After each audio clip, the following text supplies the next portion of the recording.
datang di podcast Oasis, obrolan asik dan inspiratif. Tepatnya ngobrol santai, seru dan tentunya penuh cerita inspirasi. Oke, di episode kali ini kita kedatangan alumni yang keren banget. Setelah lulus, kakak ini memilih jalan karir yang mungkin dianggap sederhana, tapi ternyata punya dampak yang luar biasa bagi masa depan bangsa. Dan sekarang beliau berprofesi sebagai guru PAUD. Oke, langsung saja kita sapa narasumber kita. Halo Kak, gimana kabarnya? Mungkin bisa memperkenalkan diri dan sekarang profesinya sebagai apa? Halo, perkenalkan nama saya Nur Anawati. Sekarang profesi saya sebagai guru PAUD atau guru anak usia dini. Oke, sebelum jadi guru PAUD seperti sekarang, dulu waktu sekolah itu kakak seperti apa sih orangnya? Mungkin aktif organisasi atau pendiam atau justru anak yang suka ngobrol? Yang mana kira-kira Kak? Oke, dulu pas waktu SMA, kalau dibilang suka ikut organisasi, saya hanya mengikuti ini IPM. Oh, IPM juga? Ya, hanya mengikuti IPM saja. Di situ saya menjabat sebagai KDI dulu, bidang KDI dulu. Habis itu kita naik di bendahara. Bendahara? Iya. Oh, BPH ternyata ya. Dulu kira-kira waktu sekolah itu angkatan berapa ya Kak? Angkatan 22. Oh, angkatan COVID 22. Berarti? Iya, betul sekali. COVID. Jadi masuk kelas 10 tuh hanya setengah semester aja. Habis itu COVID, masuk-masuk udah kelas 12 mau ujian tuh. Gak kerasa pasti ya? Iya, betul sekali. Oke Kak, kalau boleh jujur dulu pernah kepikiran nggak sih bakal jadi guru PAUD? Oke, izin menceritakan sedikit ya teman-teman. Banyak juga nggak apa-apa Kak? Banyak juga nggak apa-apa katanya. Boleh. Dulu itu, karena memang keluarga saya itu semuanya hampir itu di bidang pendidikan teman-teman. Dulu pas SMA awal-awal tuh pengen banget masuk di bidang kesehatan, yaitu ambil keperawatan gitu. Tetapi mungkin Allah berkehendak lain bahwasanya saya di rezekinya itu sebagai di bidang pendidikan lagi gitu loh. Nah, kemarin pas waktu kelas 12 itu masih belum kepikiran nih mau ambil kuliah di jurusan apa gitu. Tapi memang pinginnya ya jadi guru di SD atau di PAUD gitu. Memang ada pemikiran seperti itu.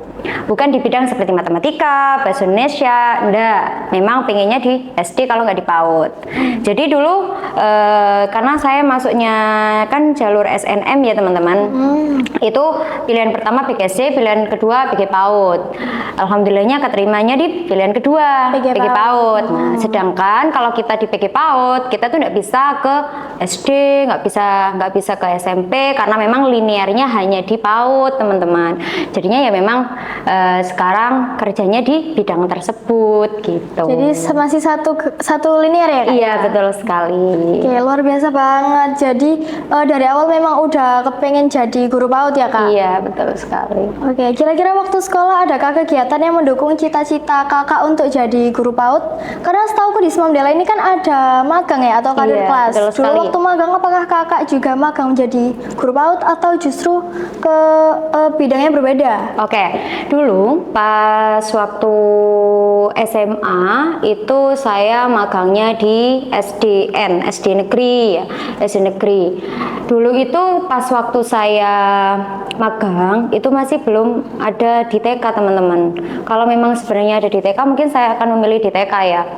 Karena di saat itu kan saya sudah dalam arti sudah masuk sudah penerimaan mahasiswa gitu ya. Jadi karena di situ pemilihannya hanya di SD, ada SD sama ada kalau nggak salah dulu di kecamatan sepertinya ya. Saya milihnya di SD teman-teman. Jadi mungkin saya pikirnya ya masih di dunia pendidikan gitu loh, masih di dunia pendidikan. Jadi saya memang ya mungkin berbeda dengan linear saya sekarang PAUD. Dulu ngambilnya di SD, tapi alhamdulillah saya dulu di tempat magang itu saya jadi guru pendamping di kelas 1 dan 2 saja gitu.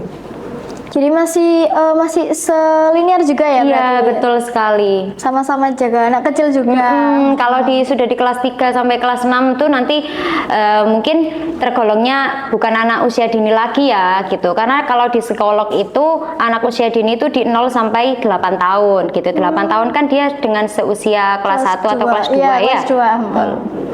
Oke, oke Kak. Selanjutnya ini banyak profesi yang bisa dipilih setelah lulus. Mungkin kenapa akhirnya Kakak tetap jadi guru PAUD pengennya? Oke, karena saya juga kuliahnya di PAUD, habis itu dulu juga SNMPTN-nya keterima di PAUD, akhirnya ya sudah saya memutuskan bahwasanya jalan saya ini di karirnya di PAUD, mungkin ya saya minta doa ke teman-teman ya, Amin. semoga Amin. saya bisa melanjutkan studi saya lagi, gitu kan, ya masih ada apa ya rasa ingin menjadi, maksudnya kerja di kampus gitu loh teman-teman, menjadi dosen, pengen juga, tapi ya kita lihat aja ke depannya gimana gitu. Apakah ada rezeki untuk maksudnya untuk kuliah lagi, untuk berpendidikan lagi gitu. Ya, semoga rezeki ya Kak. Amin. Oke, selanjutnya banyak yang mengira mengajar anak kecil itu gampang, tinggal nyanyi, main, selesai. Bener nggak sih Kak? Atau justru malah sebaliknya, malah lebih susah dari yang dikira? Oke, kalau saya sebagai guru PAUD ya sudah merasakan, jujur lebih sulit teman-teman. Oh, lebih sulit ternyata. Lebih sulit. Sulitnya gimana itu? Sulitnya gini, kalau contoh ya kita ngajar di SMA. Nah, tolong buka buku halaman ini gitu ya, pelajaran ini. Anak PAUD kan nggak bisa seperti itu teman-teman. Anak PAUD ya? Iya, anak PAUD nggak bisa kan seperti itu. Ayo nak diambil buku tema hewan gitu ya. Contoh hari ini kita temanya hewan kurban teman-teman. Ayo nak dibuka halaman ini, kan dia nggak bisa. Kita harus bercerita dulu kan, kita harus menjelaskan ini dan bla bla bla. Habis itu kalau kita susahnya jadi guru PAUD itu kita harus tahu ya kondisi moodnya anak itu. Kondisi moodnya anak tuh kadang susah ditebak teman-teman. Pagi itu dia murung, nggak mau sekolah, mamanya bilang bu ini tadi di rumah nggak mau sekolah, nangis terus gitu. Kita harus tahu moodnya dia seperti apa gitu kan ya. Tapi nanti dengan cara kita di kelas kita ajak dia bermain, kita ajak dia belajar, kita ajak dia makan bersama dengan teman-temannya. Seketika kita sebagai guru tuh membujuk gitu loh, membujuk anak supaya dia mau belajar. Meskipun dengan dia belajar tuh sudah pasti keadaannya murung teman-teman. Nah, bagaimana caranya itu? Mungkin bukan dengan saya, tapi dengan temannya. Saya tanya, kamu mau hari ini mau apa namanya sebelahan sama siapa duduknya? Tanyai dulu. Mau duduknya sama sebelah si ini. Oke, kita dekatkan. Nah, nanti saya sebagai guru minta tolong ke anak tersebut, minta tolong ya nanti si ini diajak berbicara supaya dia mau belajar gitu. Jadi kita membujuknya bukan hanya ke satu orang gitu loh, tapi ke temannya supaya dia bisa membujuk ke yang hari ini bad mood itu tadi gitu. Jadi guru PAUD tuh harus bisa menebak dari wajahnya dia, hari ini dia ceria enggak ya gitu. Dari perilaku dia, kalau dia pagi-pagi sudah tarut tas sudah dibrok gitu, berarti dia sudah kelihatan ya, betul gitu. Nah, Oke, selama menjadi guru PAUD pasti ada nggak sih momen-momen yang bikin terharu atau yang mungkin nggak bisa dilupakan sama Kak Ana ini? Oke. Haru ada pastinya ya teman-teman. Saya itu kebetulan ya teman-teman, di kelas saya itu ada 2 anak yang spesial. Ada 2 anak yang spesial. Satunya ADHD, satunya autis. Oh, autis. Jadi cara kita apa namanya menyampaikan tuh jelas berbeda dengan teman-teman yang normal. Saya tuh haru kalau anak autis saya ini sudah bisa mengenal angka teman-teman. Jujur saya nangis loh. Saya nangis. Sampai nangis Kak? Iya di kelas itu karena dia kan belajarnya benar-benar harus 2 itu ya. Mesti nggak bisa sama teman lain. Kita harus 4 mata kan sama harus dia. 4 mata.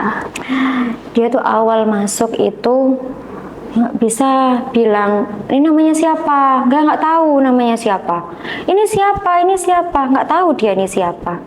Sampai sekarang dia sudah bisa tahu nama dia siapa, nama saya siapa. Habis itu dia angka 1 tuh pengucapannya itu juga masih susah loh, pengucapan tuh masih susah. Dan kalau dia sampai 5 mungkin masih tahu ya, masih tahu, tapi kalau sampai 10 dia belum bisa tahu. Sampai di titik saya pas semester 2 itu saya kejar anak itu, saya kejar, ayo nak belajar nak. Jadi teman-teman lain mengerjakan, dia memang tidak bisa kan, masih belum bisa menulis kan, motoriknya tangannya itu masih belum bisa apa ya, masih pegang pensil itu dia masih jatuh gitu loh, masih belum bisa kuat untuk pegang pensil, menulis, meskipun ada titik-titik dia masih belum bisa.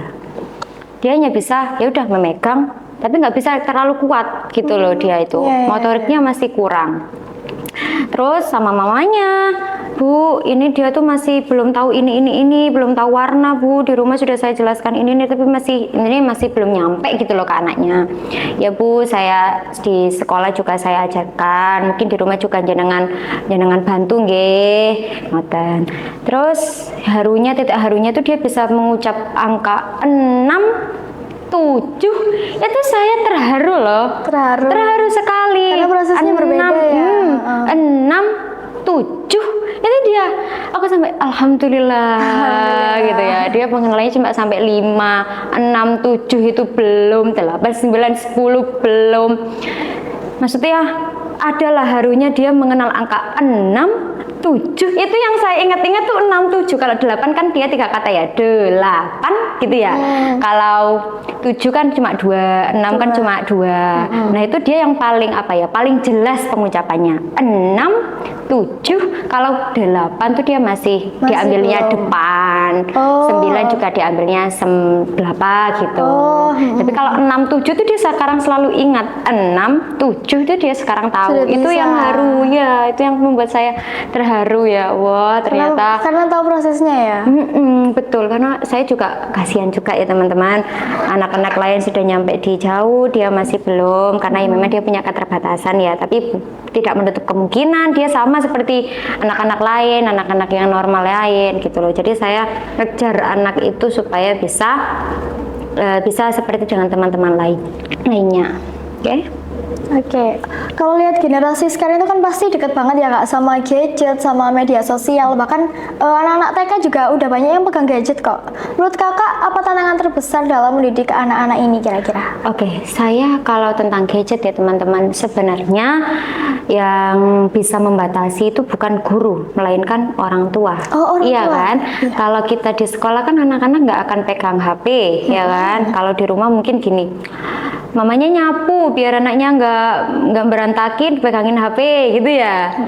Nah, sebagai guru ya tapi tahu loh anak yang di rumah dikasih HP maksudnya diajak ngobrol, diajak baca buku, diajak pengerjaan codingan gitu kan. Sekarang memang lagi familiar tentang coding ya, makanya pembelajaran TK juga banyak yang tentang coding gitu loh. Maka dari itu guru ini cuma bisa ngasih tahu ke orang tuanya bahwasanya gadget ini berpengaruh sangat besar loh teman-teman, berpengaruh sangat besar loh. Kalau kita mungkin di gadget itu kita mungkin hanya permainan edukasi gitu ya. Aku masih mewajari tapi tidak lama-lama gitu loh. Harus terbatas ya. Harus ya. terbatas juga. Tapi kalau anak-anak tuh lihat video, contoh sekarang ada YouTube pendek, terus ada permainan yang tidak mengedukasi anak, minta tolong untuk dibatasi ya, karena memang itu juga mempengaruhi dari kecerdasan anak, dari motorik anak. Sampai motorik juga? Iya, kalau anak itu nggak diajak, sekarang kalau anak usia 3 bulan ya baru lahir, kita sudah bisa mesti ngajari dengan tekstur itu sudah bisa dilakukan gitu loh.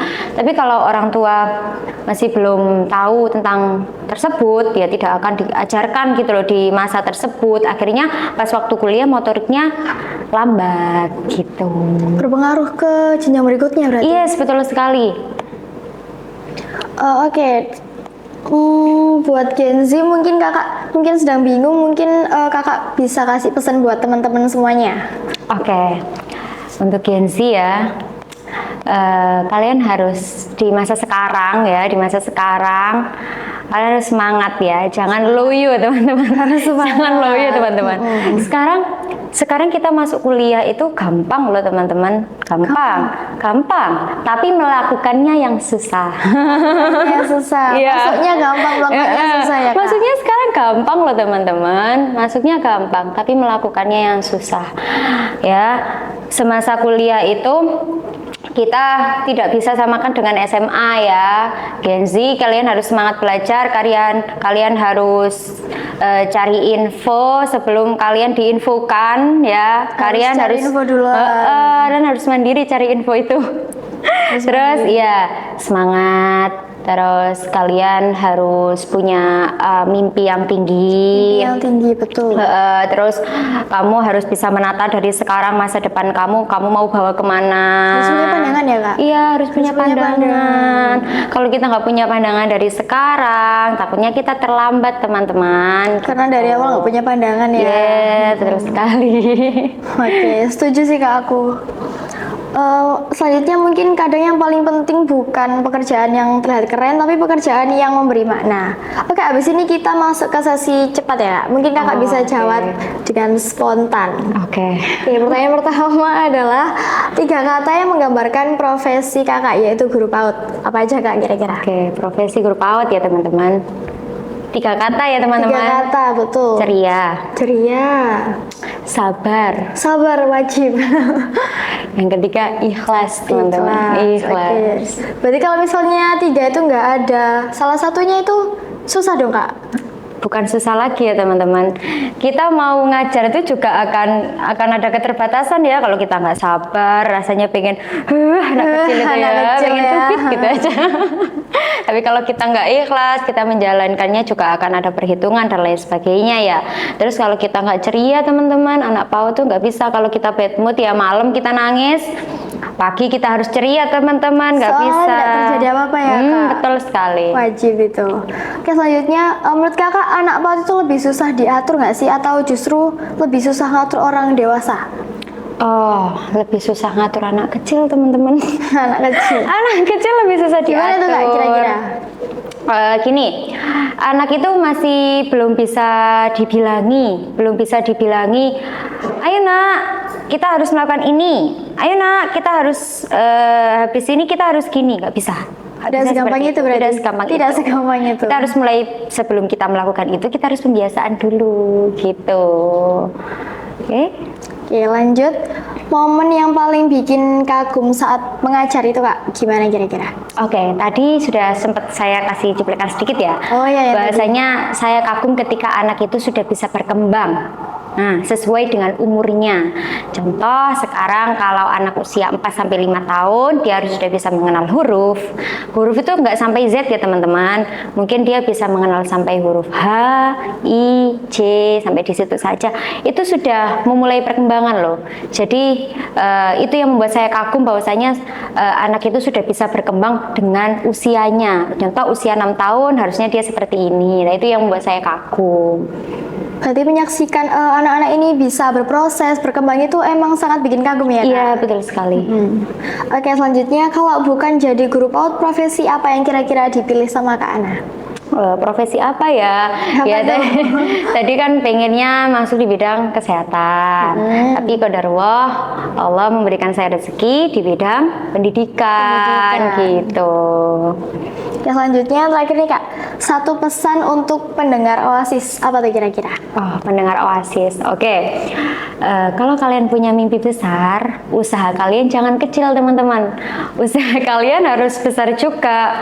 Sebelum kita menuju mimpi yang tinggi, sebelum kita menuju cita-cita kita harus jatuh bangun, kita harus nangis dulu, mungkin Pasti sih. pasti ya, kata kakaknya pasti harus jatuh bangun, harus nangis dulu, kita harus pergi ke sana ke sini ya. Jadi nggak bisa secepat kita membolak-balik tangan kita. Tidak segampang itu. Jadi kalau kalian punya mimpi besar, usaha kalian juga harus besar. Kalian harus jatuh bangun dulu. Jadi jangan mengeluh di waktu pas tengah-tengah perjalanan gitu loh. Kalau kalian punya mimpi yang tinggi, ya udah kalian jalani meskipun itu suka, meskipun itu sedih gitu loh. Suka dukanya itu kalian jalani dengan senang hati gitu. Bahwasanya kalian harus punya pendirian ya, bahwasanya saya bisa, saya kuat gitu loh. Harus terus semangat, harus optimis terus. Harus optimis ya teman-teman, harus optimis bahwasanya saya bisa, saya kuat. Kalau kalian sudah di tengah-tengah sudah aduh kayak aku nggak bisa deh, kayak aku nggak bisa lanjut deh. Oh, kalian berarti itu masih belum punya mimpi yang tinggi, belum punya mimpi yang besar gitu. Oke. Karena obrolan hari ini sangat menginspirasi. Dari cerita kakak kita belajar bahwa kesuksesan itu bukan tentang jabatan atau penghasilan, tapi tentang seberapa besar kita berdampak dan memberikan manfaat bagi orang lain. Oke, terima kasih banyak Kak Ana sudah berbagi cerita dan inspirasi serta pengalaman di podcast Oasis. Dan untuk Sobat Oasis, jangan lupa terus belajar, berkembang, dan semangat untuk menjadi versi terbaik dari diri kalian. Sampai jumpa di episode podcast Oasis di selanjutnya. Tetap asyik dan inspiratif. See you and stay inspired. See you!